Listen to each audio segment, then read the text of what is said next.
안녕하세요. 반갑습니다. 심산진로건설팅의 심산 원장입니다. 오늘은 사람이 언제 죽을지 사주로 수명을 정확히 알 수 있을까요? 이 물음에 대한 명쾌한 답을 드리겠습니다. 대한민국의 3대 역술인 중에 도계의 박재한 선생을 아시죠? 일명 박도사라고 합니다. 이 도계의 박재한 선생님께서 90세가 되던 해에 착고하셨는데 자녀들에게 내가 이날 이 시간에 운명을 달리하니까 내가 자연스럽게 운명을 하도록 어떤 억지로 생명을 연장하는 것은 하늘의 뜻을 거역하는 것이다. 이렇게 이제 유언을 남기시고 그날 그 시간에 이제 착고했던 일화가 널리 알려져 있는데요. 도계 박지원 선생님의 실제 사주명식과 운명을 달리하신 시간, 연, 월, 일시 사주명식을 보면서 사람이 언제 죽을지 그 수명을 예측하는 이 방법에 대해서 간략하게 설명해 드리겠습니다. 화면을 보시면 위에 있는 사주명식이 도계 박지한 선생님의 사주명식입니다. 자, 1903년생이시니까 지금 살아계시면 120세 이상, 121세가 되십니다. 아래 사주명식은 도계 박지한 선생님이 작고하신 1992년 9월 4일 축식, 양력 1992년 9월 4일 축식, 90세의 일기로 운명을 달리하셨는데요. 자, 도계 박지원 선생님의 사주명식 개묘년 토끼띠에 갑자월 을해일 정해시. 자, 편인격이죠. 자중개수가 천간에 투간된, 연간에 투간된 편인이 굉장히 강하죠. 편인이 2개, 정인이 2개. 그러니까 편인, 일명 도사소리를 드셨죠. 예, 주로 이제 대전에서 주로 이제 활동을 많이 하셨고, 재산 박재현 선생님은 부산 박도사라고 부산에서 주로 활동을 하셨고, 자강 이석영 선생님은 사주첩경에 집필하신 자강 이석영 선생님은 청주에서 이렇게 유명하신 이렇게 이제 빅3, 3대 역술인인데요. 자, 이 사주명식에서 없는 것은 토재성이 없지요. 재성이 없는 무재사지. 물론 지장간에는 해중 이제 무토라고 약하게 재성이 있는데, 그래서 도계 박지한 선생님은 살아계셨을 때 많은 분로부터 많은 역술인이라든가 이런 많은 일반 대중민들로부터 존경을 받으셨다고 하죠. 예, 왜? 이런 복채 같은 경우도 과하게 요구하지 않고 주는 대로 받고 과한 복채를 요구하지 말아라. 이렇게 이제 후학들이나 제자들에게 이렇게 가르치셨다고 하죠. 예, 도계 박지한 선생님의 그 수제자가 2분 계시는데, 대전에 조철수라는 분하고, 그 다음에 서울 영문관의 노석 유충엽 선생님하고, 이렇게 이제 2분이 수제자로 계셨는데, 이 도계 박지한 선생님은 이렇듯 오불언 5가지를 말하지 말아라. 상담을 할 때 5가지를 역술인이 상담가에게 상담을 온 내담자에게 함부로 말을 하지 말아라. 그 중에 바로 이 재물, 돈을 너무 과하게 요구하지 말아라. 두 번째, 귀신에 대해서 함부로 논하지 말아라. 상담자를 겁을 주기 위해서 귀신이라든가 신살이라든가 조객살, 산문살 이런 신살을 함부로 말하지 말아라. 그 다음에 이와 같이 수명, 사람의 수명에 대해서 너무 함부로 말을 하지 말아라. 이 수명을 정확히 한다는 것은 굉장히 힘들기 때문에. 그 다음에 역시 재물, 그 사람의 재물의 크기를 함부로 과장하거나 축소하지 해서 말하지 마라. 왜? 무제사주도 신격호 롯데 회장님 같이 재벌이 될 수도 있고, 그 다음에 재가 많은 사람, 제 자신이 가난하게 살 수가 있다.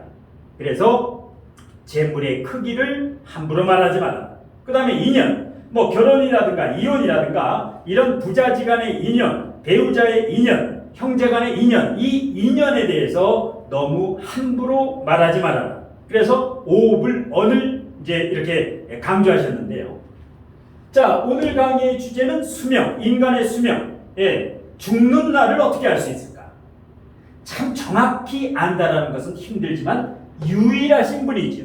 본인이 작고할 운명을 달리할 날을 정확히 아시고 자녀들에게 유언을 하고, 바로 그 정확한 본인이 유언을 하신 그 시간에 작고를 했으니까 그야말로 도사지. 자, 사람의 수명을 볼 때는 두 가지로 봅니다.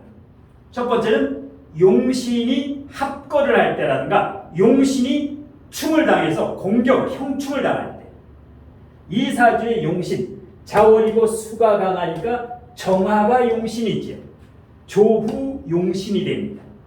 이 용신이 임수가 와서 정이 막 합거가 되거나 정화에 뿌리가 없지요. 뿌리가 전혀 없지요. 아니면 개수가 와서 정계충, 형충을 당할 때, 합거를 당할 때, 용신 합거나 용신이 형충을 당할 때 운명을 달리할 수 있다. 이것이 첫 번째 사람의 수명을 가늠하는 가늠자가 됩니다.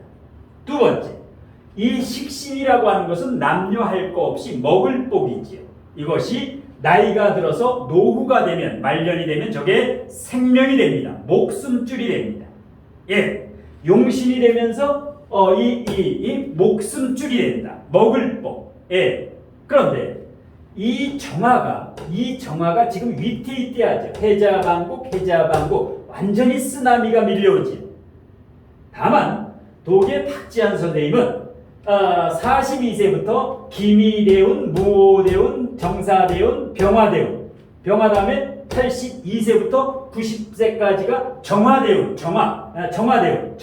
정묘대운에 들어가셨는데요.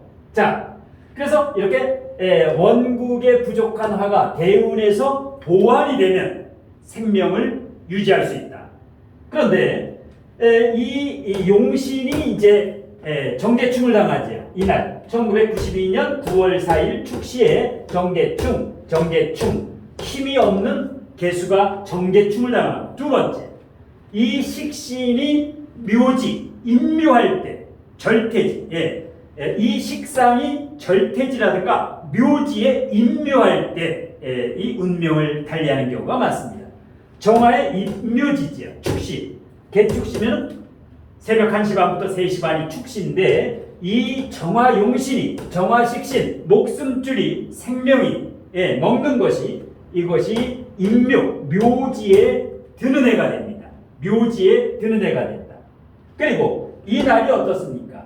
해자방국의 원국인데 신자합, 완전히 물난리, 쓰나미가 나지요.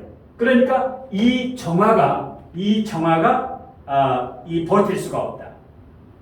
그래서 그 독의 박지한 선생님께서는 자신의 운명을 이것을 아시고 자녀들에게 유언을, 억지로 내 생명을 유지하는 것은, 연장하는 것은 역천, 하늘의 뜻을 거스르는 것이다.